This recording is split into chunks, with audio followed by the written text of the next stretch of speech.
ఇప్పుడు ఏం చెప్పాను? ఏలయనగా మనకి శిశువు పుట్టెను, మనకు కుమారుడు అనుగ్రహింపబడెను, ఆయన భుజం మీద రాజ్యభారమును, ఆశ్చర్యకరుడు, ఆలోచనకర్తకు, బలవంతుడైన దేవుడు, నిత్యుడగు తండ్రి. చాలు. ఇప్పుడు ఆ పుట్టేటువంటి శిశువు ఏమై ఉన్నదంటే నిత్యుడగు తండ్రి. శిశువు అంటే మనందరికీ తెలుసు. శిశువు అంటే ఎవరు? ఇదిగో ఒక శిశువు పొత్తుపుట్టలతో చుట్టబడి ఉండుట అని చెప్పబడ్డది. ఆ శిశువు ఎవరు చూపిస్తుందంటే యేసుక్రీస్తు ప్రభువు వారు చూపిస్తుంది. ఆ ఈ పుట్టినటువంటి శిశువు ఏమై ఉన్నాడంటే నిత్యుడగు తండ్రి అని చెప్పబడుతుంది. ఏమని చెప్పబడుతుంది? నిత్యుడగు తండ్రి అని. చాలా నిత్యుడగు తండ్రి అని చెప్పబడుతుంది. ఆ పుట్టినటువంటి శిశువు ఎవరంటే యేసు ప్రభు వారిని సూచిస్తుంది కదండి. ఎందుకంటే ఆ మాట కూడా చదవండి, లూకా సువార్త. ఆ రెండు కంపేర్ చేస్తే మనకి అర్థమవుతుంది. కాబట్టి లూకా సువార్త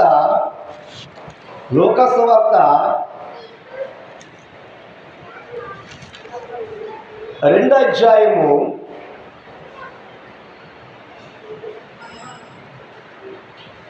12వ వాక్యాన్ని చదువుతాను చూడండి. దానికి ఇదే మీకు ఆనవాలు, ఒక శిశువు పొత్తుగుడ్డలతో చుట్టబడి ఒక తొట్టులో పండుకొని ఉండుట మీరు చూచెదరని వారితో చెప్పాను. ఎవరు చెప్పారు ఈ మాట? ఎవరితో చెప్పారు చెప్పండి? ఎవరితో చెప్పారు? ఏ మనిషితో చెప్పాడు? అమ్మగారండి, ప్రభు దూత మనుషులతో చెప్తుంది, ఇదిగో మీకు ఇదే ఆనవాలు. ఏంటి ఆనవాలంటే ఏంటి? ఒక శిశువు పొత్తుపుట్టలతో చుట్టబడి ఒక తొట్టులో పెట్టుట మీరు చూచేదనని వారితో చెప్పాను. ఏలయనగా మీకు శిశువు పుట్టెను అని ప్రారంభిస్తూ ఆయన ఏమై ఉన్నాడంటే నిత్యుడగు తండ్రి అని రాయబడ్డది. అంటే యేసుక్రీస్తు ప్రభుల వారు తండ్రి అని ఇక్కడ చెప్పబడుతుంది. ఎందుకు చెప్తారంటే ప్రేమను తెలుపుతారా? రక్తం విషయంలో అపవిత్రమని మనం ఎలాగా మీరు రూఢిగా చేయగలరు? మనల్ని కని మనల్ని పెంచుతూ పోషిస్తూ తిరిగి వచ్చి మనం చనిపోయిన తర్వాత కూడా మనం ఆయన దగ్గరికి వస్తానేమని ఎదురు చూస్తున్నటువంటి దేవుణ్ణి అపవిత్రపరచడానికి ఎలాగ అపవిత్రపరచగలము? 7:29 ప్రసంగి. అంటే మన పుట్టుక ఏమై ఉందంటే యథార్థమైనటువంటి పుట్టుక. జ్ఞాని చెప్తున్నాడు, జ్ఞాని అయినటువంటి సొలొమోను ఏం చెప్తున్నాడంటే 7:29 ప్రసంగి 7:29లో ఏం చెప్పబడుతుందంటే చూడండి, ఇది ఒక మాత్రము నేను కనుగొంటిని, ఏమనగా దేవుడు నరులను యథార్థవంతులుగా పుట్టించడు. యథార్థవంతులుగా పుట్టడం అసలు కన్నదే యథార్థవంతుడు, కన్నదే సత్యవంతుడు, కన్నదే సృష్టికర్త. కంఠం అంటే ఒక వ్యక్తి, ఇప్పుడు మీకు ఉదాహరణగా చెప్పేది ఏంటంటే నా కొడుకుల్ని నేను కన్నాను అని చెప్పడానికి వెనకాడను. ఇప్పుడు బోయేజుని కన్నానంటే కుదురుతుందా? దీనికి కూడా ఉంది. ఎలాగా? బోయేజు పాపం రిషి పరిశుద్ధతలోకి వస్తే నేను సువార్త ద్వారా తన కన్నానని చెప్పడానికి అవకాశం ఉంటుంది. ఇక్కడ అలా కాదు. సువార్త వల్ల ఈయన కట్టడం కాదు, సువార్త ఈయన చెప్పడం కాదు. అసలు మన కన్నదే ఆయనట. ఆయన బీజము నుంచి వచ్చామట. మొదటి యోహాను పత్రికలో రాస్తుంటుంది, ఆయన బీజములో నుంచి మనం వచ్చామట, ఆయన బీజము కలిగి ఉన్నామట. కాబట్టి ప్రేమడు తెలుపులారు అద్వితీయోపదేశ కాండం కూడా ఒక మాట చూద్దాం. నరులను ఎలా పుట్టించాడు? యథార్థంగా పుట్టించాడు. ఆయన యథార్థముగా మనల్ని కన్నాడు కనుక, యథార్థంగా మనల్ని కన్నాడు అన్న సంగతి జ్ఞాని అయిన సొలొమోను మనకు తెలియపరుస్తుంది. ఒకటి, ఏలయనగా మీకు శిశువు పుట్టెను, ఆయన నిత్యుడగు తండ్రి. ఇదిగో మీకు ఇదే అనుభవాలు పొత్తుకొట్లతో ఒక పొత్తుకొట్లతో చుట్టబడి ఒక శిశువు పరుండో పెట్టుట మీరు చూస్తారు. అక్కడ శిశువే, ఇక్కడ శిశువే, అక్కడ తండ్రి, ఇక్కడ ఇక్కడ ఎక్కడ ఏంటంట ఇక్కడ శిశువు, అక్కడ శిశువు, అక్కడ నిత్యుడకు తండ్రి, ఇక్కడ పూజింపదగినటువంటి వాడు. పూజింపదగినటువంటి వాడు ఎవరు వచ్చారంటే, ఎవరు వచ్చారు ఆయన దగ్గరికి? జ్ఞానులు వచ్చారు. జ్ఞానులు వచ్చి ఏం చేస్తారు? జ్ఞానులు అంటేనే తెలివైన వారు, యేసుక్రీస్తు ప్రభువు వారిని కలిగి ఉన్నటువంటి వారు, ప్రతి దాన్ని పరిశీలన చేసేటువంటి వారు జ్ఞానులు అంటారని. ఆ జ్ఞానులు వచ్చి ఏం చేస్తున్నారంటే ఆ శిశువుకి సాష్టాంగా నమస్కారం చేస్తున్నారు. ఇది అర్థము కాక అసలు యేసు ప్రభువును ఒప్పుకోలేనటువంటి మహా మేధావులు మనకి కలరు. ఆ మేధావులు చెప్పేటువంటి బోధన బట్టి మంచోళ్ళు కూడా చెడ్డలు అయిపోతున్నారు, పవిత్రులు కూడా అపవిత్రులు అయిపోయేటువంటి బోధన చేస్తున్నారు. కాబట్టి ప్రియమందుని బిడ్డ, నువ్వు ఆయన్ని ఎలాగ అంగీకరించమన్నాడు తమ్ముడు? ఎలాగన్నాడు? ఏమన్నాడు? ఆ మాట నేను మర్చిపోయి చెప్పండి. పట్టుదలతోనా అమ్మా? మీ మనసులో ఎలాగా? కొన్ని చెప్పినట్టు నువ్వు చెప్పు నాయన.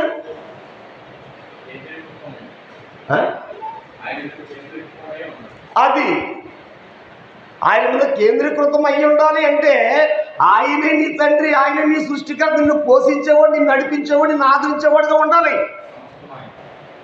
సమస్తము నీ భారము యెహోవా మీద మోపు.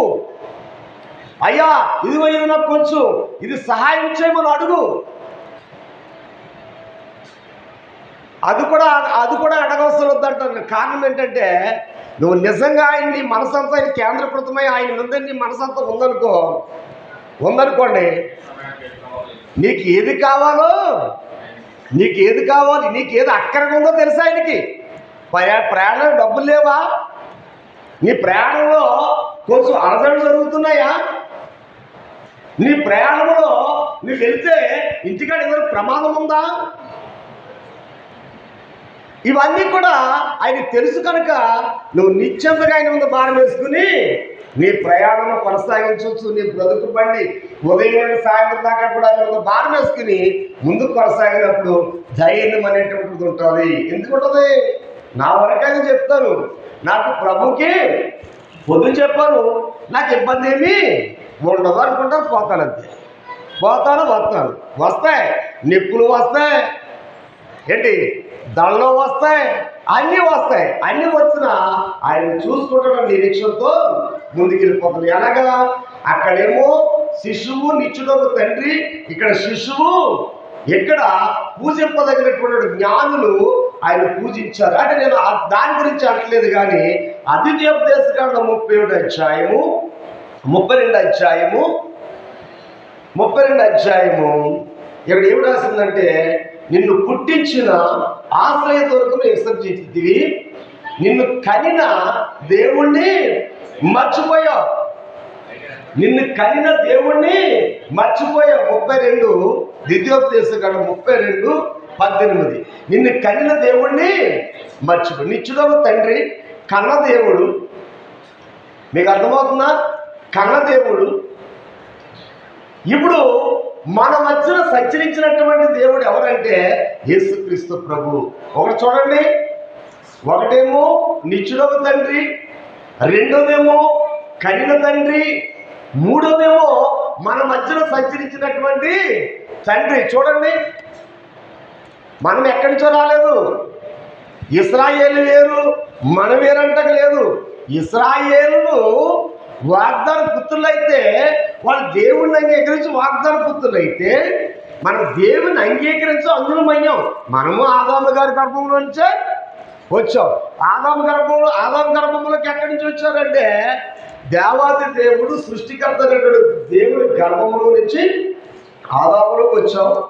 మనం అంగీకరించలేదు. మనమే కాదు, అబ్రహాము తండ్రి కూడా అంగీకరించలేదు యేసుక్రీస్తు ప్రభువు వారిని. మనమే కాదండి, అబ్రహాము గారు తండ్రి దేవుడు అంగీకరించలేదు. తెరావు దేవుడిని అంగీకరించలేదు కనుక తూర్పుకి పడమటకి ఎంత దూరం అయిపోయిందో తండ్రికి కొడుకులకి అంత దూరం అయిపోయింది. దగ్గర ఉండరాళ్ళు కొడుకైనా కూతురైనా వీళ్ళిద్దరూ దేవుడు నమ్ముకుంటే ఇప్పుడు ఎక్కడ ఉండాలి? తెరావు దగ్గర, లేకపోతే అబ్రాహాము యొక్క సహోదరుడి యొక్క దగ్గర ఉండడం లోతు ఏం చేశాడు? అబ్రాహాము గారిని ఆ పని తండ్రి చేయలేదు, ఆ పని తెరావు చేయలేదు. చేస్తుంటే తండ్రితోటే కొడుకుతోటే తండ్రి ఉండేటువంటి వాడు కొంత లెక్క ప్రయాణమై వచ్చి కొంత దూరం వచ్చిందా తాగిపోయాడు. వద్దునన్నా నీకు నాకు కుదరదు, నా పరిస్థితి ఇది, నీ పరిస్థితి అదే అని చెప్పేసి ఆయన ఏం చేశాడంటే విగ్రహ ఆరాధకుడిగానే ఇప్పుడు చెప్పబడుతున్నాడు.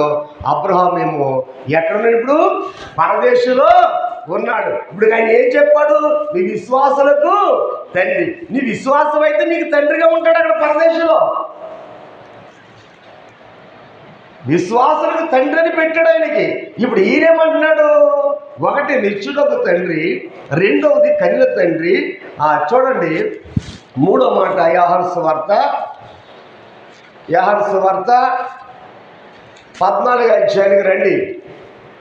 ప్రియమైన దేవుని బిడ్డలారా, మీకు ఎందుకు చెప్తున్నానంటే మతాలు బోధలు వేరైపోయినాయి, ఎక్కువైపోయినాయి. ఇప్పుడు లేని ఉన్నట్టుగా కూడా నమ్మించగలిగినటువంటి ప్రజలు చాలా ఎక్కువగా ఉన్నారని మీకు ప్రభు పేట మనం చేస్తున్నాను. చూడండి 14వ అధ్యాయము 8వ వాక్యం చదువుతున్నాను.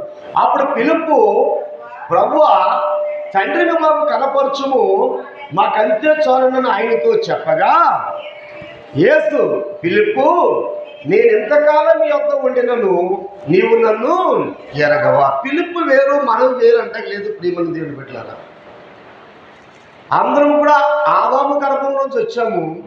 ఇప్పుడు అన్యులమైనటువంటి మనము, దేవునికి దూరమైనటువంటి మనము ఇప్పుడు దేవుణ్ణి తెలుసుకున్నాము, ఎరిగాము. మీ మనసులో అదే కేంద్ర బిందువుగా, కేంద్ర స్థానముగా ఉంచుకోమని తమ్ముడు చెప్పాడు. ఇప్పుడు నేను ఆ మాట విన్నాను. కాబట్టి ఇప్పుడు ఈయనెవరు? మన మధ్యన సంచరిస్తున్నటువంటి తండ్రి, మనకు కనపడుతున్నటువంటి తండ్రి. ఎవరంటే ఆది యందు వాక్యము ఉండెను, వాక్యము దేవుని వద్ద ఉండెను, వాక్యము దేవుడై ఉండెను. ఆ వాక్యమే మనకు కనపడుతుంది. మీకు అర్థమవుతుందండి? ఆ వాక్యమైనటువంటి వ్యక్తి శరీరధారిగా మన మధ్యకు వచ్చాడు. ఇప్పుడు మన మధ్యకు వచ్చి ఆ సంచరిస్తున్నటువంటి ఆ దినాల్లో ఇప్పుడు వాక్యమైతే మన మధ్యకు సంచరిస్తుంది. క్రీస్తు శకము ప్రారంభ దశలు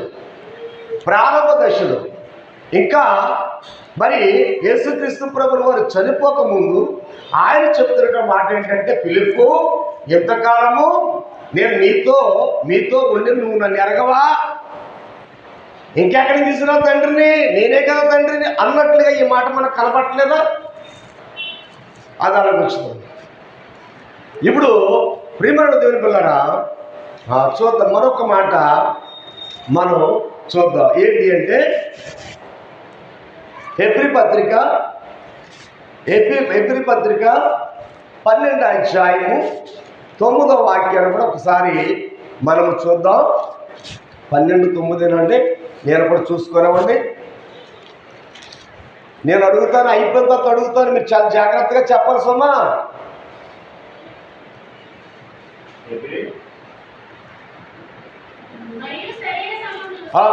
9 చదవరా? అంతే. మరియు శరీర సంబంధులైన తండ్రులు మనకు శిక్షకులై ఉండిరి. ఆగమ్మా.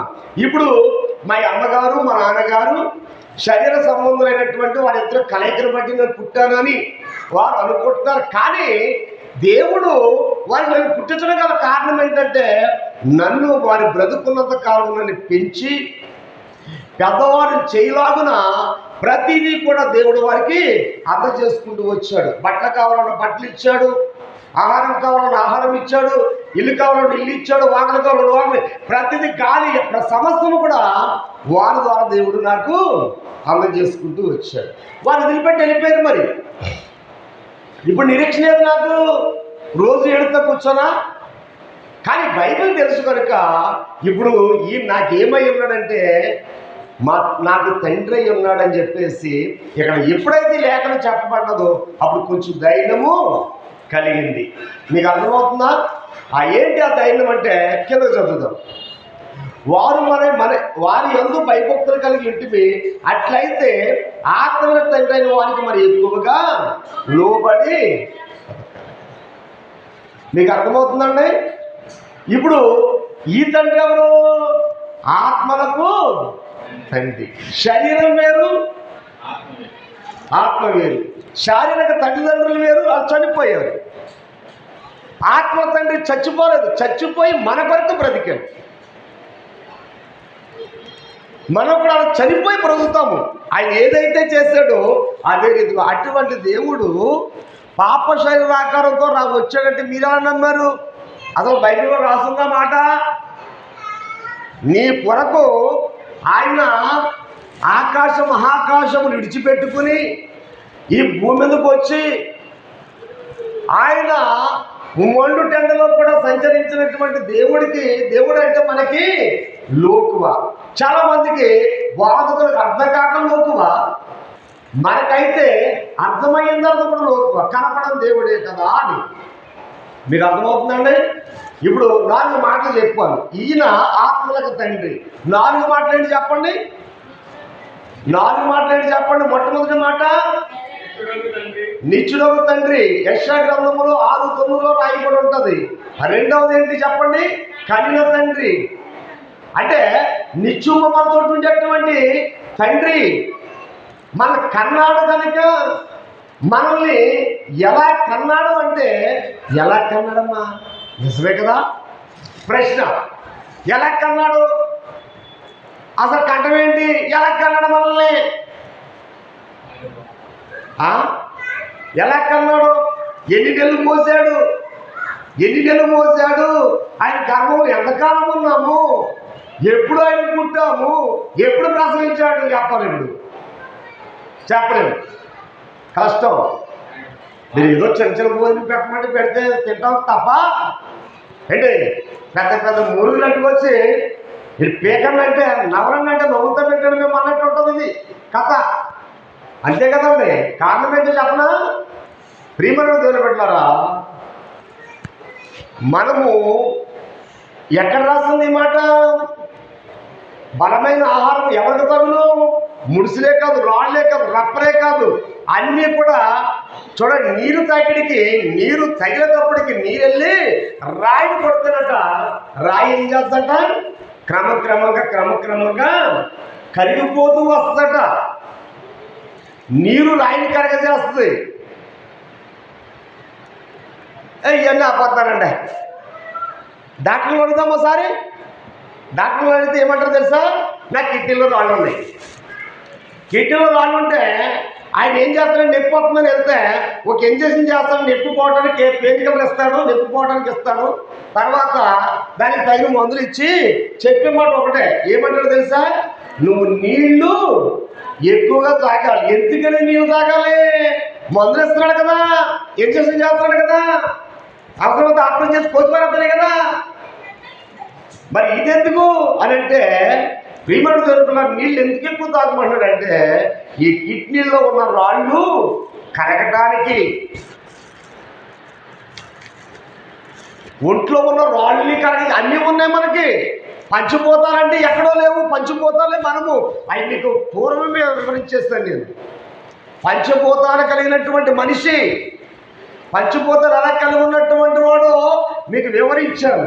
ఇప్పుడు 4 మాటల్లో 4 మాటలు ఏంటి అంటే, చూడు మళ్ళీ ఆ మాట మర్చిపోతారు. మనమైన ఆహారం మీకు అవసరమని నేను ఎందుకన్నానంటే, మీరు వాక్యం ఇలా తీస్తే ఎలా చూడండి, ఏ పేజీ తీస్తే ఆ పేజీకి వివరించగలిగినటువంటి సమర్థత, శక్తి, దమ్ము కలిగి ఉంటారు మీరు.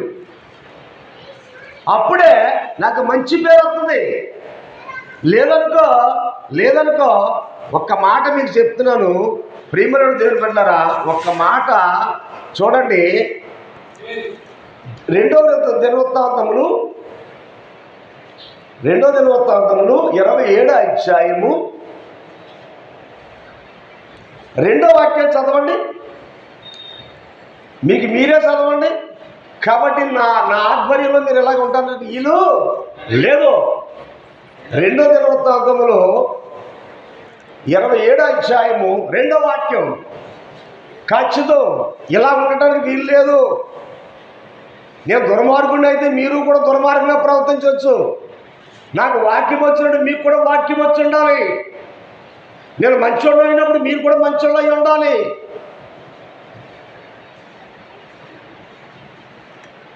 ఆలోచన చేయండి. యెహోవా మందిరంలో ప్రవేశించుట తప్ప అతడు తన తండ్రి అయిన ఉజ్జియా యొక్క చర్యలంతటి ప్రకారము చేయుచు యెహోవా దృష్టికి యథార్థముగానే ప్రవర్తించను. అతని కాలములో జనులు మరింత దుర్మార్గంగా ప్రవర్తించు. చూడండి, అతని కాలంలో ఏంటంట, అతడు యెహోవా మందిరపు ఎత్తు ద్వారాన్ని కట్టించి, ప్రియమైన దొరికొల్లరా, ఇక్కడ అతని కాలంలో ఎలా ఉన్నారంటే జనులు దుర్మార్గులుగా ప్రవర్తించారట ఆయన పరిపాలన చేసే కాలంలో. మీకు అర్థమవుతుందా? ఇప్పుడు నేను పరిపాలించే కాలంలో మీరు దుర్మార్గులుగా ఉండకూడదు. ఇలా బాధి వేసి ఆయన కూడా ఉండి ఇలా చెడిపోయారా బాబు, పాడైపోయారా బాబు, వీళ్ళు దుర్మార్గులు అయిపోయారా బాబు, నా మాట రాకూడదు. ఏం రావాలంటే మీ గురించి నేను అనవసరం లేదు. మొన్న చెప్పాడు, ముగ్గురు గురించి చెప్పాడు, ప్రతి స్థలములు అన్నాడు. తర్వాత ఇంకో 2 మాటలు చెప్పాడు. 2వ దశలోనికలు మీరు మర్చిపోయి నేను మర్చిపోతామా? నేను మర్చిపోతే ఎలాగా? అతని కాలంలో దుర్మార్గులు ఉన్నారో దుర్మార్గులుగా మీరు ఉండకూడదు. మీకు అర్థమవుతుందా? ఒకప్పుడు దుర్మార్గులు ఉన్నారు, ఇప్పుడు దుర్మార్గులుగా ఉండటానికి వీలు లేదు. ప్రియులారా, మిమ్మల్ని దేవుడు మార్చడానికే ఈ స్థలానికి తీసుకొచ్చాడు. దేవుని భారం యెహోవాను మోపమంటే ఆయన చెప్పడానికి బాగానే చెప్పాడు. అది మొట్టమొదటిగా ఆయన ఏం చేయాలంటే అనుసరించాలి, ఆచరించాలి, దాని ప్రకారంగా జీవించినప్పుడే ఆ మాటకి విలువ, ఆయనకి దీవెన, ఆశీర్వాదం. ఇలాంటి వాడు మనకు కూడా వాటిని ఏవైతే మన దగ్గర ఉన్నాయో, అరే నా దగ్గర పట్టుదల లేదు, నా దగ్గర నమ్మకము లేదు, నేను ఆయన సూటిగా చూడలేకపోతున్నాను, సూటిగా ఆయనతో మాట్లాడలేకపోతున్నాను, ఇవన్నీ మనకు కనపడినప్పుడు అవన్నిటి కొరకు మనము ప్రయత్నం చేయాలి. మన మనసులో ఆయన తప్ప ఎవరు కూడా ఉండకూడదు. అప్పుడే మనకి పరిశుద్ధ గ్రంథము మనకు అర్థమవుతుంది. చదువు నేను ఎక్కడ రాస్తుంది? 2:13 ఏముంది?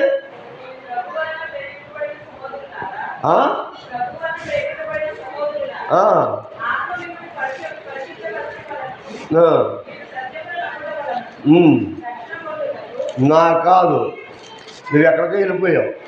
2వ దశలోనికలు 3వ అధ్యాయమేనా? మొదటి దశలోనికి 3వ అధ్యాయమా? ఆగండి, చెప్తాను ఉన్నాడు.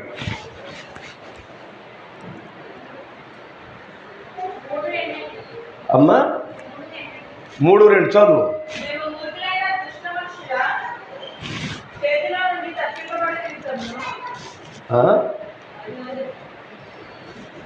మొన్న చక్కనటువంటి మాట మీకు తెలియపరిచాను.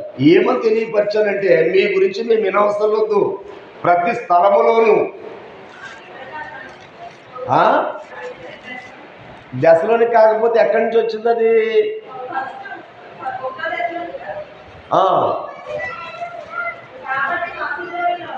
అది ఎక్కడ? 1:7 చదువు.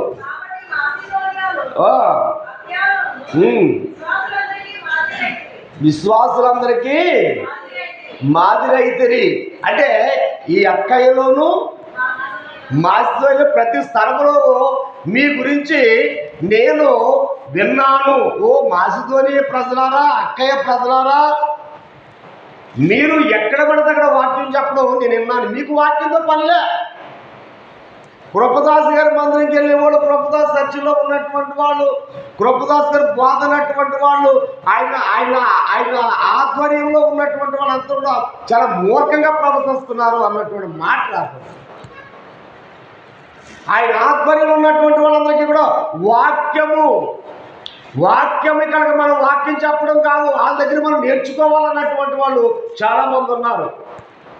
ఈరోజు రోగాల పాలైనవుతున్నారే కానీ సేవకుడి పట్టి విడిచిపెట్టట్లా. దేవుడితో పని లేకుండా జీవిస్తున్న ప్రతి సంఘంలో కూడా చాలా మంది కూడా బైబిల్ దగ్గరికి వచ్చినటువంటి వాళ్ళు కాదు.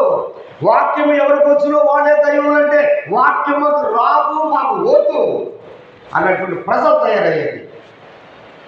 వాళ్ళు బాధపడుతున్నారు. అయినప్పటికీ కూడా ఆ పాస్టరే కావాలి కానీ దేవుడు వద్దు. నిన్ను స్వస్థపరిచే యెహోవాను నేనున్నటువంటి యెహోవా వద్దు. ఇప్పుడు నా మాట చెప్పాను. చూడండి, ఎబ్రీ పత్రిక 5:7 చదవమ్మా. 5:7 చదువు, త్వరగా చదవాలి. 5:7 చదువు. ఎబ్రీ పత్రిక 5:7.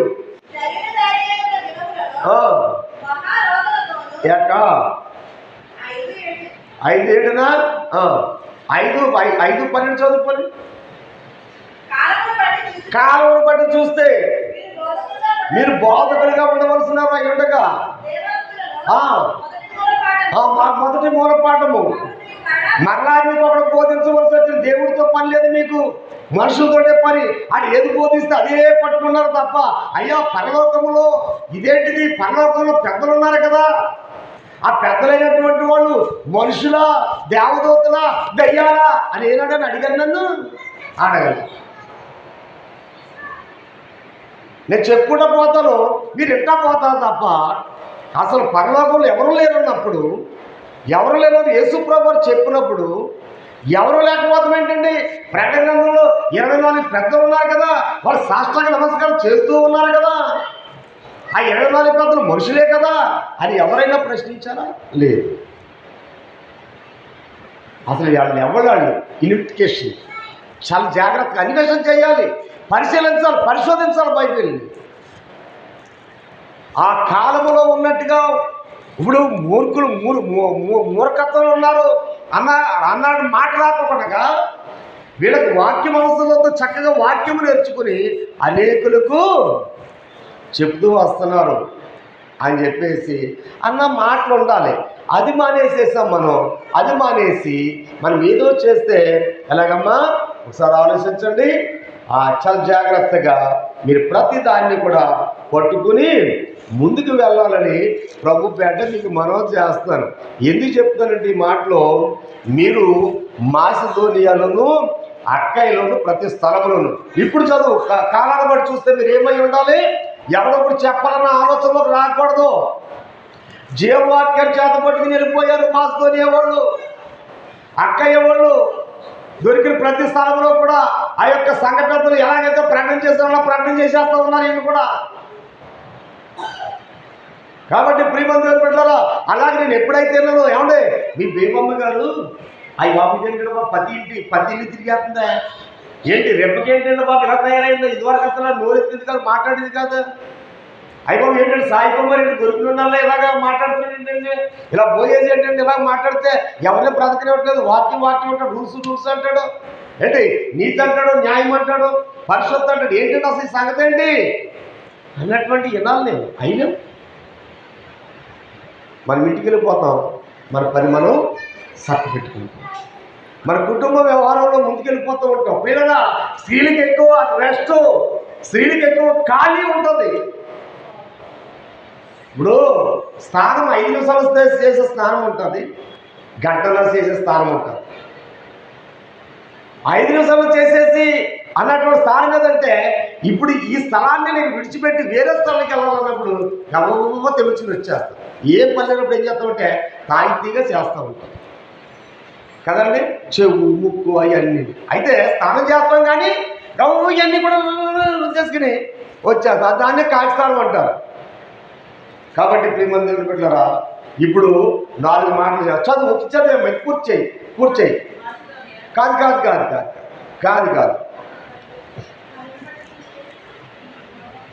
ఎక్కడ ఆగాము? అది కాలాన్ని బట్టి చూస్తే మీరు బోధకులై ఉండవలసినటువంటి వాళ్ళు ఉండగా మళ్ళీ ఎవడో చెప్తాడు ఉందాం. కొంతమందికి అయితే ఇది కూడా లేదండి. కొంతమందికి అయితే అమ్మాయి ఆ సత్యజ్ఞని వెళ్తారా శాపగ్రస్తులు అయిపోతారు, రోగాల పని అయిపోతారు. అమ్మ ఆ సత్యజ్ఞని వెళ్ళారా మీరు చచ్చిపోతారు, మీ కుటుంబంతో. ఏమైంది నీ కుటుంబం? ఏమైంది నీ కుటుంబం? జ్ఞాపకం వచ్చిందా? దేవుడు పట్టుకోకుండా ఎవడో చెప్పాడని చెప్పేసి మీరు అట్టికి నీ ఏలాడితే ఏమవుతుందంటే దెబ్బనేస్తాం. ఏ ఫస్ట్ నేనంటాను, ఇదిగో మీరు వేరే చర్చికి వెళ్ళారా లేకపోతే వేరే బోధ విన్నారా మీరు రోగాల పాలైపోతారని అంటాం. ఇప్పుడు ఒక మాట ఉంది, ఇందాక ఇలాగే వెళ్తున్నాడు సతీష్ గారు. జస్ట్ అప్పుడే పైకి వచ్చాను, అంటే దీవెన ఇవ్వట్లేదు ప్రతిసారి అని ఇలా పైకి వచ్చాను. వచ్చాడు ఇలాగే వెళ్తున్నాడట. చిరంజీవి గారు చెప్పిన మాట ఏంటో తెలుసా? అయ్యా అతను వచ్చేటప్పటికి మీ సంఘం మూతపడిపోతుంది, తలుపులు వేసేవలసి వస్తుంది అని చెప్పేసి అన్నారు. నేను మూత వేసుకుని నాదేంటి ఈ పని? నాదా? దేవుని పని ఇది. దేవుడు ప్రత్యేకించి కట్టించుకున్న స్థలం. దీన్ని మూతేయడానికి ఎవడ తరం అవుతుంది? ఆడి పాదాలే కాదు, ఆడి కాళ్ళే కాదు, ఆడి చేతులే కాదు, ఏదైనప్పటికీ కూడా.